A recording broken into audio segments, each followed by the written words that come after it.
তো আজকের ক্লাস শুরু করলাম। আজকে আমরা যেটা করছি সেটা হচ্ছে chapter 3 motion in a straight line.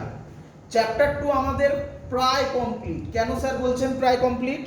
Reason, chapter 2 এ একটা জিনিস বাকি আছে, তার নাম ইন্টিগ্রেশন। তো ইন্টিগ্রেশন একটা নতুন জিনিস, কঠিন নয়। প্রথমেই বলি নতুন জিনিস, নতুন জিনিস আর কঠিন জিনিস আলাদা জিনিস। কিন্তু প্রথমে যে কোনো জিনিসকে, নতুন জিনিস যখনই আমরা প্র্যাকটিস করি আমাদের কঠিন লাগে, কিন্তু ওটা কঠিন নয়। তো ইন্টিগ্রেশন ইজিলি হবে, চিন্তা নেই। ইন্টিগ্রেশন একটু এগিয়ে নিয়ে আমি তারপর ইন্টিগ্রেশন করব। ইন্টিগ্রেশনটাকে আমরা চ্যাপ্টার 2 এর মধ্যে আমি আলাদা করে দেব, ছোট্ট একটা পার্ট। ইন্টিগ্রেশন নিয়ে বড় ভিডিও কিছু হবে না। তো আমরা চ্যাপ্টার 3 তে আসি। চ্যাপ্টার 3 এর নাম motion in a straight line. খুব ইম্পর্টেন্ট জিনিস। মোশন ইন আ স্ট্রেট লাইনে স্টুডেন্টদের খুব গন্ডগোল থাকে। ভালো করে একটু শোনো। আমাদের যে সিলেবাসটা আছে ক্লাস 11 এর, সেই সিলেবাসের প্রথম পোরশন থেকে ওয়ার্ক, পাওয়ার, এনার্জি এবং তারপরে গ্র্যাভিটেশন, ওই গ্র্যাভিটেশন অবধি পার্টটা খুব ইম্পর্টেন্ট। কারণ এর মধ্যে যে জিনিসটা থাকে তার নাম মেকানিক্স। লিখে দিয়েছি, তার নাম কি? মেকানিক্স। এই মেকানিক্স, যে স্টুডেন্ট মেকানিক্স খুব ক্লিয়ারলি বুঝতে পারবে, তার কাছে এর পরের ক্লাস 11 এর ফিজিক্স শুধুমাত্র নয়, সারা জীবনের ফিজিক্স ইজি হয়ে যাবে। খুব কম জায়গায় আটকাবে, তার ফিজিক্সে ইন্টারেস্ট গ্রো করে যাবে, যে এই মেকানিক্স জিনিসগুলো ভালো করে বুঝবে। এবং সেই মেকানিক্সে তোমরা অনেক কিছু জানো, মানে পড়ে এসছো ছোটবেলায়, যে একটা বলকে ওপরের দিকে ছুড়লাম, বলটা কতক্ষণে নিচে পড়বে। আমরা আস্তে আস্তে সেই টাইপের অঙ্কে যাব। তো আমি জানি এখানে অনেক স্টুডেন্ট আছে যে এই টাইপের অঙ্কে ভয় পায়। ভয়ের কিচ্ছু নেই। আমি তোমাকে সুন্দর ফর্মুলা দেব, দেখবে কত সহজে মিলবে। এরকম নয় যে স্যার বলে দেবে v = u + at অ্যাপ্লাই করো। স্যার ওই টাইপের সব অঙ্ককে একটা লজিকে আটকে দেবে। দেখবে এরকম 2-3টে মাত্র টাইপ হবে, ব্যাস motion in motion in a straight লাইনের সব অঙ্ক ক্লিয়ার হয়ে যাবে। সেটা বোঝানোর জন্য আগে বেসিক কিছু লিখেছি। এগুলো ইম্পর্টেন্ট নয়, এগুলো ইম্পর্টেন্ট নয়, পরীক্ষায় আসবে না, বাট একটু জানা দরকার। মেকানিক্স ভালো করে শুনবে। মেকানিক্স হচ্ছে সেই ব্রাঞ্চ। কারো কোনো কোশ্চেন? একটু জোরে কথা বলো, আমার কাছে কথা আসছে না। বাবা এটা ম্যাক্সিমাম কাছে নিয়ে গেছি বাবা, আর কাছে এইটুকুনি হতে পারে, এর বেশি কাছে যাবে না। এই ঠিক আছে, চলো। তো মেকানিক্স প্রথম জিনিস। মেকানিক্স হচ্ছে ফিজিক্সের একটা ব্রাঞ্চ, যেখানে আমরা কোনো একটা বডি বলো, অবজেক্ট বলো, একই কথা, বডি বা অবজেক্ট রেস্ট আর মোশনে আছে, সেটাকে নিয়ে ডিল করা হয়। রেস্ট আর মোশনকে নিয়ে যে অঙ্কে ডিল করা হয় তার নাম, যে ব্রাঞ্চে ডিল করা হয় তার নাম মেকানিক্স। পরীক্ষায় কিচ্ছু এসব লিখতে দেবে না, শুধু কনসেপ্ট বোঝার জন্য। ক্লিয়ার সবার মেকানিক্স? আচ্ছা, আমরা মেকানিক্সে আবার একটা ব্রাঞ্চ হয়, আমরা যেটা পড়বো এর নাম নিউটনিয়ান মেকানিক্স। বুঝতেই পারছো, নিউটনসের first law, second law, third law, এই তিনটেই মেন ইউজ হবে। তোমরা 9-10 থেকেই first law, second law, third law পড়ে আসছো, বাট ক্লাস 11 এ আরো ডেপথে গিয়ে পড়বে। তো কেউ কেউ এই মেকানিক্সটাকে বলা হয়, যেটা নিয়ে আমরা পড়বো, আমাদের সিলেবাসে যেটা আছে তার নাম নিউটনিয়ান মেকানিক্স। ক্লাস 12 এ বা এর পরে বড় হয়ে ইঞ্জিনিয়ারিং লেভেলে একটু কমই পড়ানো হয়, মেনলি পড়ানো হয় জেনারেল লাইনে যারা পড়ে, সেখানে কোয়ান্টাম মেকানিক্স এই জিনিসটা খুব আসবে। কোয়ান্টাম মেকানিক্স একদম নতুন একটা ভিউ। ক্লাস 12 এ একটা হিন্টস দিয়ে আমরা যাব কোয়ান্টাম মেকানিক্স নিয়ে। ছাড়ো আপাতত। মেকানিক্সের আন্ডারে তিনটে কন্ডিশন হয়, স্ট্যাটিক, কাইনেমেটিক্স, ডাইনামিক্স। ভালো করে শুনবে। স্ট্যাটিক নাম শুনেই বুঝতে পারছো, যেখানে ডিল করা হয়, স্টাডি করা হয় of object at rest. Of object at rest মানে অবজেক্ট সবসময় কিসে থাকবে? রেস্টে থাকবে। কিসে থাকবে? রেস্টে থাকবে। ক্লিয়ার? একদম ইজি জিনিস। আচ্ছা, কাইনেমেটিক্স, এইখানে স্টুডেন্টরা গুলোই ভালো করে শোনো। কাইনেমেটিক্সে কি ডিল করা হয়? Study of motion. আগেরটা রেস্ট ছিল, এটা motion, but without considering the cause of motion. এই কথাটার মানে কি? আচ্ছা, তোমরা এরকম কিছু পড়েছিলে যে একটা বলকে, 9-10 এর কথা বলছি, একটা বলকে উপরের দিকে ছোড়া হলো, তার ভেলোসিটি কত হাইট অবধি উঠবে, ইনিশিয়াল ভেলোসিটি বা স্পিড দেওয়া আছে, কত হাইট অবধি উঠবে, এগুলো বার করো, ফাইন্ড আউট করো। মনে করছে এরকম অঙ্ক করেছিলে? আচ্ছা, যখন এরকম অঙ্ক করেছিলে তখন কি তোমরা একবারও যে ওপরে ছোড়া হলো মানে বলটার উপর কি অ্যাপ্লাই করা হলো? অবভিয়াসলি একটা ফোর্স অ্যাপ্লাই করা হলো। সেই ফোর্স নিয়ে কি আমরা কোনো কথা বলেছিলাম? অ্যানসার না, ফোর্স নিয়ে আমরা কোনো কথা বলিনি। তাহলে ফোর্স নিয়ে যদি আমরা কোনো কথা না বলি, এটাকেই বলা হয় কনসিডারিং, উইদাউট কনসিডারিং, মানে ফোর্স নিয়ে কথা বলছি না, without considering the cause of motion. আর একটা সহজ এক্সাম্পল দিচ্ছি, আমি এখানে হেঁটে যাচ্ছি, তোমরা পড়েছো আমি যদি হেঁটে যাই তাহলে আমার ভেলোসিটি দেওয়া আছে, টি টাইমে আমি কত ডিস্টেন্স কভার করব। পড়েছো এরকম অঙ্ক, ছোট ছোট অঙ্ক? কি রে? আচ্ছা, আমি যে হেঁটে যাচ্ছি তখন কি সেই অঙ্কে তোমরা একবারও ভেবেছো যে স্যার কেন হেঁটে যাচ্ছে? অবভিয়াসলি স্যারের মধ্যে এনার্জি আছে, যে এনার্জি থেকে স্যার ফোর্স তৈরি করছে। এইগুলো কি যখন অঙ্ক করার সময় ভেবেছিলে?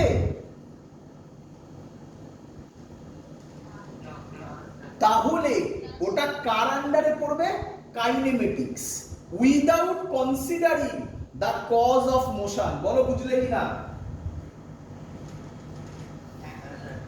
ঠিক সেম ডাইনামিক্সও কি দিয়ে স্টাডি করা হয়? Study of motion. আমি আর অত লিখিনি, তাই লিখে দিয়েছি সেম, ডট ডট দিয়েছি, মানে একই লেখা থাকবে। এটা ছিল without considering the cause of motion, এটা হবে with considering the cause of motion. আমরা 9-10 এ এরকমও অঙ্ক করেছিলাম যেখানে ফোর্স কোথা থেকে আসছে সেটা জানার চেষ্টা করেছিলাম, সেইখানটাকে বলা হচ্ছে ডাইনামিক্স। তো ছোট্ট ডিফারেন্স কাইনেমেটিক্স আর ডাইনামিক সম্পর্কে, একটা রাফ আইডিয়া হয়ে গেছে। আর অত কিছু জানার দরকার নেই, পরীক্ষায় এখান থেকে কোনো কোশ্চেন আসবে না, কিন্তু এগুলো ক্লিয়ার হওয়া দরকার। স্ট্যাটিক সবাই জানে, বাট কাইনেমেটিক্স আর ডাইনামিক্স এর মধ্যে ডিফারেন্স দেখো।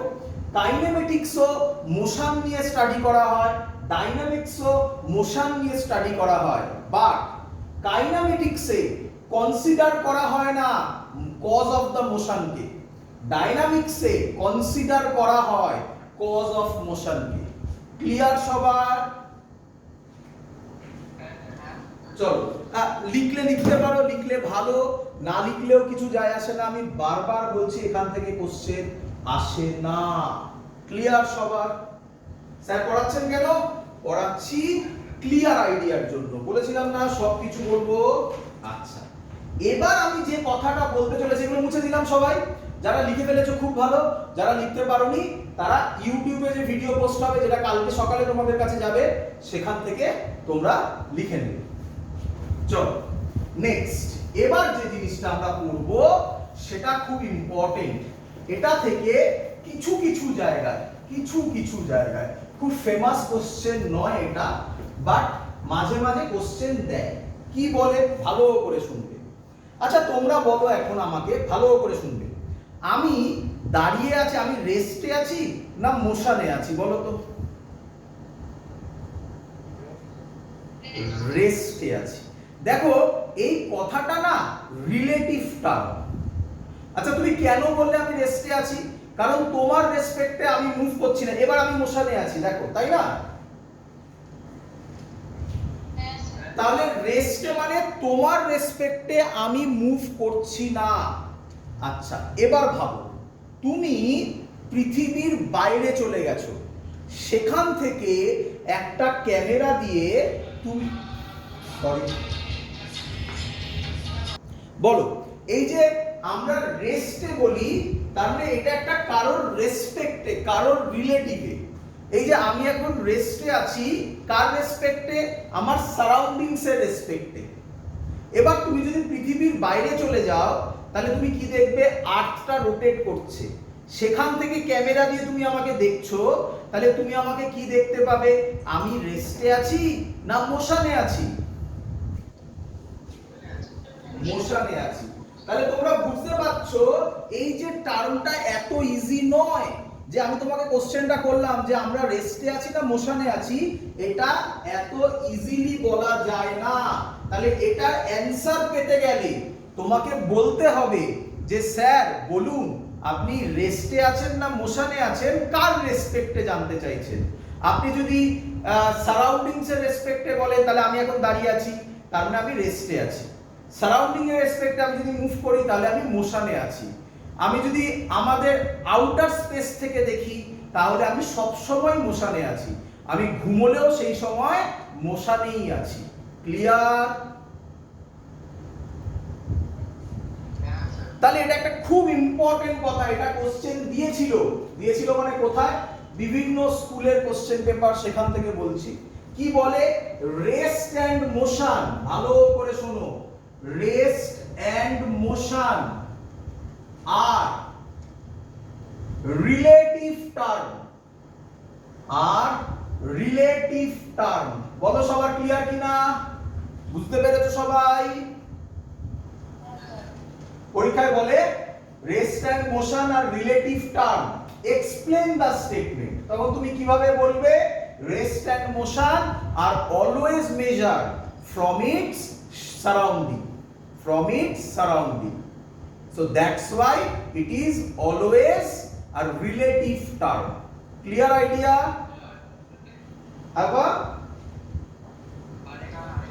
আবার বলবো, মানে পুরোটা বলবো না স্টেটমেন্টটা শুধু বলবো? অ্যানসারটা হচ্ছে রেস্ট অ্যান্ড মোশন। নিজে বোঝো। আমার ইংলিশ খুব মানে আমি ইংলিশে পিএইচডি করাবো, তো আমার ইংলিশের উপর অত ভরসা করো না, নিজের ল্যাঙ্গুয়েজে লিখবে, ফিল করো নিজে। আমরা যে রেস্ট আর মোশনটা মাপি, আচ্ছা সহজ এক্সাম্পল দিই, আরো সহজ এক্সাম্পল। বলো, আমাদের সোলার সিস্টেম, তোমরা জানো কি এটা? আমাদের সোলার সিস্টেম এক্সপান্ডিং না স্টেশনারি? এক্সপান্ডিং। আমাদের সোলার সিস্টেমও বাড়ছে। আমরা যে মিল্কি ওয়েতে আছি সেটাও বাড়ছে, জানো কি? তো সেরকম কথা বলতে গেলে রেস্ট আর মোশন বলে আদৌ কি কিছু ডিফাইন্ড হয়? কারণ এর এন্ড কোথায়? কার এন্ডে তুমি ফাইনালি বলবে যে এর রেসপেক্টে রেস্টে আছে, এর রেসপেক্টে মোশনে আছে?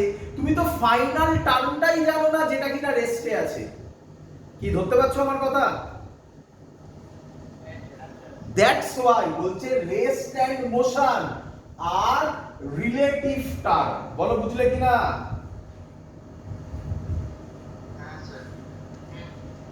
একটা সহজ এক্সাম্পল দেবো, একটা গল্প বলবো। আচ্ছা, একটা গল্প বলি একটুখানি। একবার একটা নৌকোতে বা জাহাজ বলো, যাই বলো, একটা জাহাজ বলো, ছোট নৌকোতে অনেকে যাচ্ছিল, তো নৌকোটা ডুবে যাচ্ছে। সেখান থেকে একটা লাইফ বোট বেরিয়েছে, মানে লাইফ সেভ করে যে বোটগুলো, সেই বোটে একজনই উঠতে পারবে। তো একজন হাজবেন্ড আর ওয়াইফ ছিল। তো হাজবেন্ড আর ওয়াইফের মধ্যে হাজবেন্ড উঠলো, ওয়াইফকে ছেড়ে দিয়ে গেল। ক্লিয়ার? দ্যাটস অল, গল্প শেষ। আচ্ছা, তাদের একটা বাচ্চা আছে, তাদের একটা চিলড্রেন আছে। সে কোথায়? সে বাড়িতে আছে। গল্প শেষ। এবার আমার কোশ্চেন তোমাকে, বলো কে সব থেকে বেশি স্বার্থপর? কে সেলফিশ? তোমাকে যদি আমি কোশ্চেনটা করি কে সেলফিশ, তুমি কি অ্যান্সার দেবে? হাজবেন্ড। ওয়াইফ? কেন ওয়াইফ?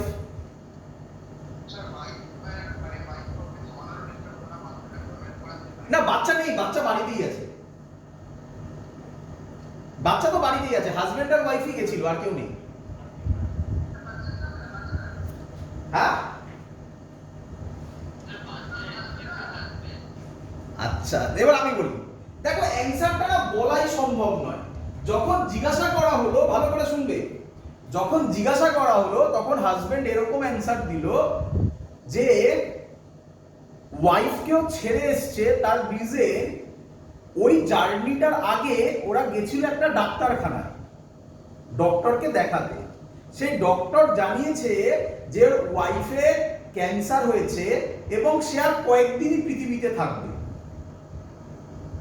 বল বুঝলে কিনা?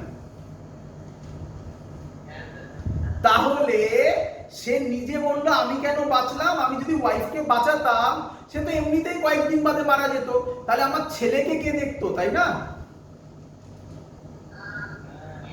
তো এই যে ডিসিশন, এবার ভাবো, এবার একটু ব্যাক করো, একটু রিওয়াইন্ড করো, ব্যাকে চলে যাও।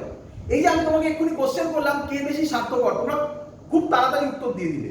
তাহলে কি এত তাড়াতাড়ি উত্তর দেওয়া যায়, নাকি সবকিছুকে ডেপথ দিয়ে আগে অ্যানালিসিস করতে হয়? একদম। তাহলে এই স্টোরির মোরাল কি, যে কোনো জিনিসকে অ্যানালিসিস করতে হবে। দেখো আজকের ক্লাসের আগে তোমরা খুব সহজে বলে দিতে বডিটা রেস্টে আছে, বডিটা মোশনে আছে। এবার বলো আজকের ক্লাসের পরে তোমাকে যদি কেউ কখনো কোশ্চেন করে রেস্ট আর মোশন কি ফিক্সড টার্ম না রিলেটিভ টার্ম? বুঝতে পেরেছো? তাহলে তোমায় যখন কেউ বলবে rest and motion are relative term, explain it. তুমি কি বলবে? Because rest and motion are always measured with respect to some other object, as we don't know which one is absolutely at rest or absolutely at motion. That's why rest and motion are relative term. Clear? যারা লিখতে পেরেছো খুব ভালো, যারা লিখতে পারোনি YouTube দেখে ব্যাকে গিয়ে লিখে নেবে। ক্লিয়ার? চলো চলে আসো নেক্সট ইয়েতে। এবার খুব ইম্পর্টেন্ট কথা, তাহলে আমি যেটা বললাম সেটা একটু লিখছি, মেন কথা আরেকটা হ্যাশ দিয়ে লিখছি। No object in the universe, no object in the universe,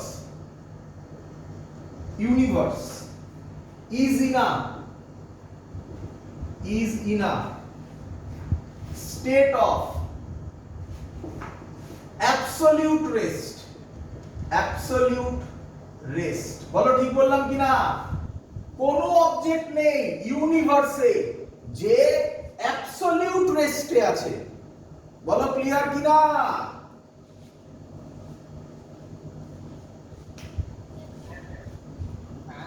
সবার কিরে বাকিরা সবাই বুঝতে পারছিস? চলো চলো, আচ্ছা, তো এই হলো আমাদের বেসিক গল্প, যেটা যেটা চ্যাপ্টার 3 পড়ানোর আগে খুব কম জায়গায় পড়ানো হয়। এটা হ্যাঁ একদম, আমাদের ইউনিভার্সও রেস্টে নেই। তোরা পড়বি পড়ে ইউনিভার্স ইজ এক্সপান্ডিং, বুঝলি? তো নেই বাবা, থাকে না কেন তার অ্যানসার তো চ্যাপ্টার 3 এর এই যে পোরশনটা বললাম, এই পোরশনটা খুব কম জায়গাতে পড়ানো হয়। বইয়ের মধ্যে যদি খুঁজিস নিঃসন্দেহে দেখবি আছে, বাট এখান থেকে কোশ্চেন সেরকম কিছু দেয় না। যদি দেয় একটাই কোশ্চেন দিতে পারে, ওই স্টেটমেন্টটা এক্সপ্লেন করো যে অ্যাবসলিউট রেস্ট বলে কিছু হয় না। ক্লিয়ার? আচ্ছা, এবার আমি যেটা বলবো সেখান থেকে মেন সিলেবাস শুরু করি। সবাই 0 থেকে শুরু করছি, সবাই বুঝবে সবাই। চলো প্রথমে chapter 3 K motion in a straight line না বলে অনেক বই বলে। কি নাম বলে এবং তোমরা এবার বুঝতে পারবে কি নাম বলে? Kinematics, kinematics. চলো বুঝে না, কাইনে এই কথাটার মানে হচ্ছে মোশন, ম্যাটিক্স মানে তো বুঝতেই পারছো। তাহলে এই চ্যাপ্টারে আমরা মেইনলি কি করতে চলেছি, মোশনে থাকা অবজেক্টের ম্যাথমেটিক্স, বুঝতে পারছো? আচ্ছা ক্লিয়ার? চলো নেক্সট। এখানে যে যে পোরশন গুলো ভাগ করা হয় তার নাম হচ্ছে মোশন ইন 1D। আচ্ছা 1D মানে কি শুনবে ভালো? হ্যাঁ বলো, কারো কোনো ডাউট হলে। মোশন ইন 1D বলি, মোশন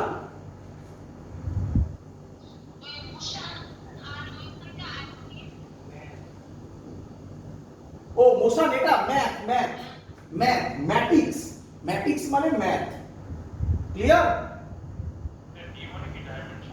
হ্যাঁ ডি মানে হচ্ছে ডাইমেনশন, বোঝো আগে। এই ডাইমেনশনের সাথে আমরা যে ডাইমেনশন পড়েছি সেই ডাইমেনশন নয়। এই ডাইমেনশন মানে আমরা আমরা দেখেছি না, আমরা তোমরা অনেকে সিনেমাও দেখেছো না, 3D সিনেমা কি রে,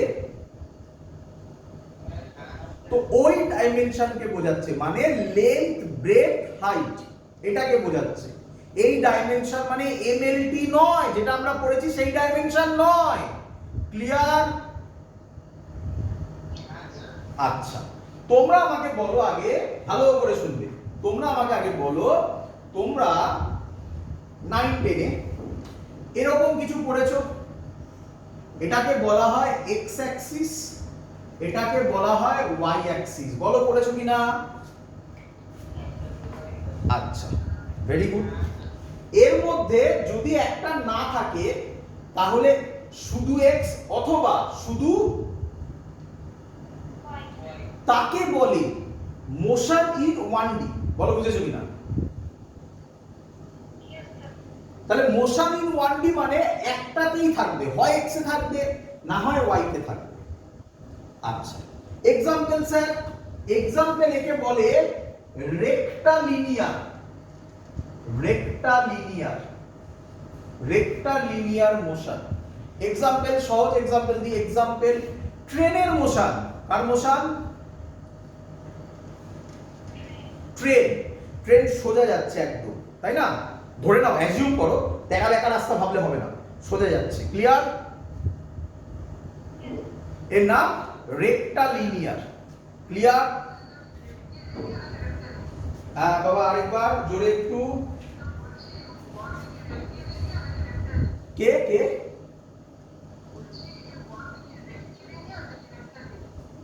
ও রেক্টালিনিয়ার, রেক্টালিনিয়ার। ঠিক আছে চলো নেক্সট। মোশন ইন 1D এটা হচ্ছে রেক্টালিনিয়ার।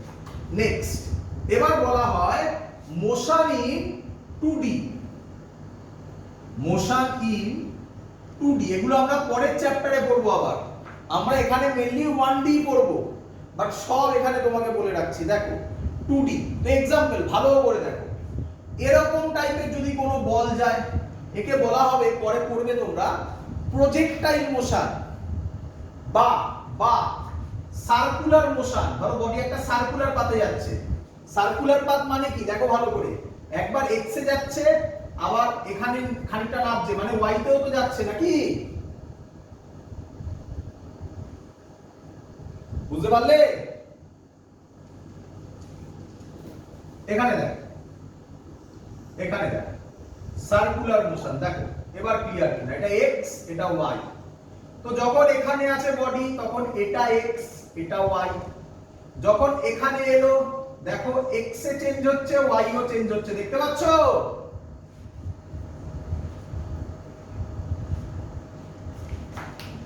সরি, মোশন ইন 2D মানে দেখো ভালো করে বোঝো, মোশন ইন 2D মানে সার্কুলার পাথ হতে পারে।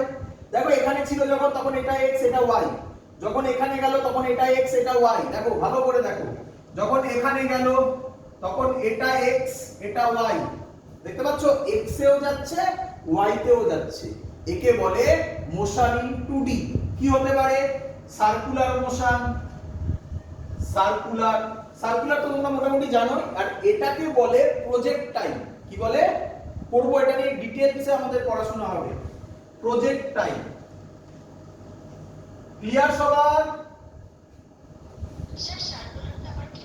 একদম নিঃসন্দেহে, আবার বুঝাবো। তা তাকাও এইদিকে, বলো মোশন ইন 2D মানে এটা তো বুঝেছো যে x আর y একসাথে হবে। বলো এটা বুঝেছো কিনা?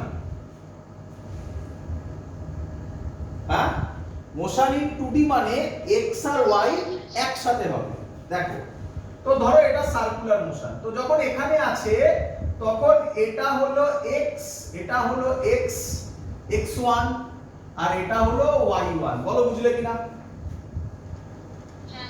কোঅর্ডিনেট বলছি, কোঅর্ডিনেট বোঝো তো? চলো, এবার ধরো এইদিকে মুভ করে এখানে চলে এলো, তাহলে এবার এটা হবে x2, এটা হবে y2। বলো বডি কি শুধু x এ যাচ্ছে, শুধু y তে যাচ্ছে, নাকি x আর y একসাথে যাচ্ছে? তাই এর নাম মোশন ইন, বলে ফেলো, মোশন ইন 2D। ক্লিয়ার একদম? চলো মুছলাম। হ্যাঁ, লাস্ট হতে চলেছে, লাস্ট হতে চলেছে। বলো কি হতে চলেছে? Motion in 3D। 3D নিয়ে আমাদের কথা খুব কম হবে। বইতে লেখা থাকে এর মোশন হচ্ছে, দেখি তোমরা শুনেছো কিনা, তোমরা পড়েছো? তোমরা কি পড়েছো গ্যাস মলিকিউলস? কেমিস্ট্রিতে মনে হয় পড়েছো। গ্যাস মলিকিউলস এর যে মোশন সেটাকে বলা হয় ব্রাউনিয়ান মোশন। যারা পড়েছো তারা খুব ভালো। তাহলে ওই মোশনটাকে বলা হয় motion in 3D। Motion in 3D কে বলা হয় ব্রাউনিয়ান মোশন, বা এইভাবে লিখতে পারো motion in gas molecules. But আমি সহজে বোঝাবো মোশন ইন গ্যাস মলিকিউলস। এখন এই লেভেলে দাঁড়িয়ে তোমাদের পক্ষে একটু বোঝা কঠিন, তাই আমি একটা অন্য এক্সাম্পল দেব। চলো, সবাই আশা করি ঘরেই ক্লাস করছো, ছাদে আশা করি কেউ ক্লাস করছো না। তাহলে ঘরের যে কোনো একটা কর্নারকে দেখো, দেখেছো? চলো আমি আঁকছি এই কর্নারটা। সবার বাড়িতে এরকম কর্নার আছে, এই একটা, এই একটা আছে, আরেকটা এইরকম না, তিনটে এরকম। ঠিক আঁকলাম? আমি ঠিক এঁকেছি এখানে? আচ্ছা, এই লাল পেনটার জায়গায় আমি কি এখানে হাওয়ায় আঁকতে পারবো কিছু? তাই তাই কারণ আমি এখানে 2D তে করছি, আঁকার জায়গা নেই। তাই এটাকে এরকম দেখানো হয়। মানে এটাকে বলা হয় এক্স অ্যাক্সিস, এটাকে বলা হয় ওয়াই অ্যাক্সিস, এটাকে বলা হয়, বলো বলো বলো, জেড অ্যাক্সিস। ভেরি গুড, শিখে নাও, কোঅর্ডিনেটও শেখা হয়ে যাবে। বলো এই অ্যাঙ্গেলটা কত? 90 ডিগ্রি। Very good. তোমরা এটা দেখো না, তোমরা তোমাদের ঘরের কোণা দেখো, তাহলে পারফেক্ট অ্যানসার পাবে। এবার দেখো এই অ্যাঙ্গেলটা কত? 90 ডিগ্রি। ছবি ভুল করলে হবে না। আরে বাবা, আমি তো বাধ্য হয়েছি এখানে এইভাবে আঁকতে। অ্যাকচুয়ালি এটা এরকম ছিল, অ্যাকচুয়ালি এটা এরকম ছিল। তাহলে কত হয়? 90 হয় না এই অ্যাঙ্গেলটা? ঘরের কোণা দেখো, অ্যানসার পাবে। এখানে কিন্তু ওইভাবে করতে হবে, কিছু করার নেই, এইভাবেই করা হয়। বলো এই অ্যাঙ্গেলটাও কত? তাহলে কে বলবে আমাকে এক্স ওয়াই জেড তিনজনের সাথে কত অ্যাঙ্গেল করে? 90 ডিগ্রি। আচ্ছা, এর না একটা ডাক নাম আছে, জানো তো?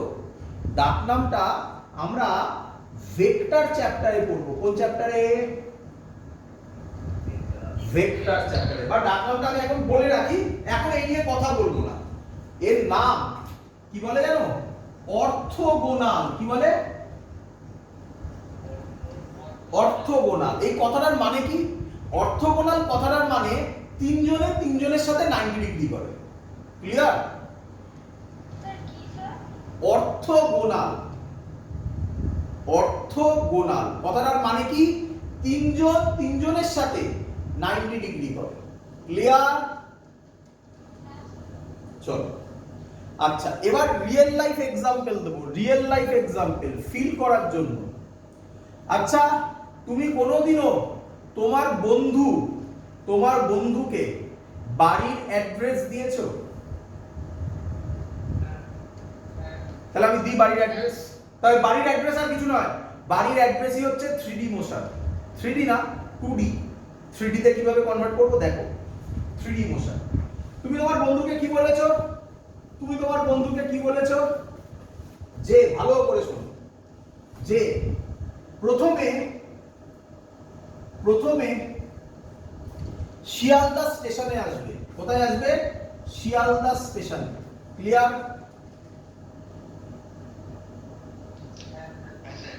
তারপর বলেছো ওখান থেকে স্ট্রেট 5 মিটার হাঁটবে। কত?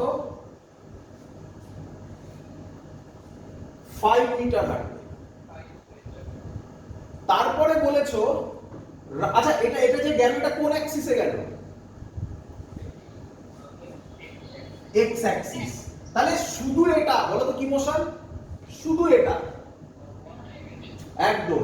এটাকেই বলা হয় রেক্টালিনিয়ার। এটা কি বলা হয়? বলো বলো বলো।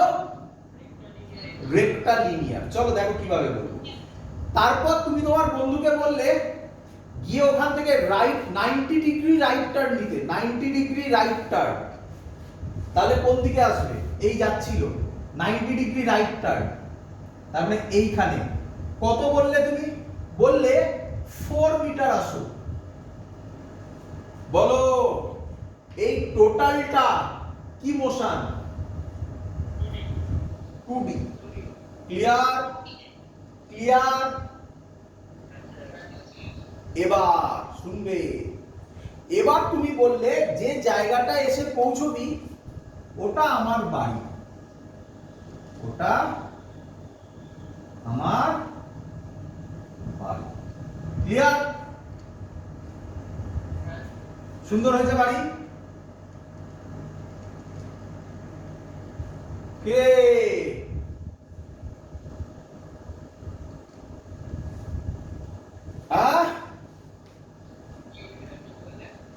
বললাম বাড়ি সুন্দর হয়েছে। আচ্ছা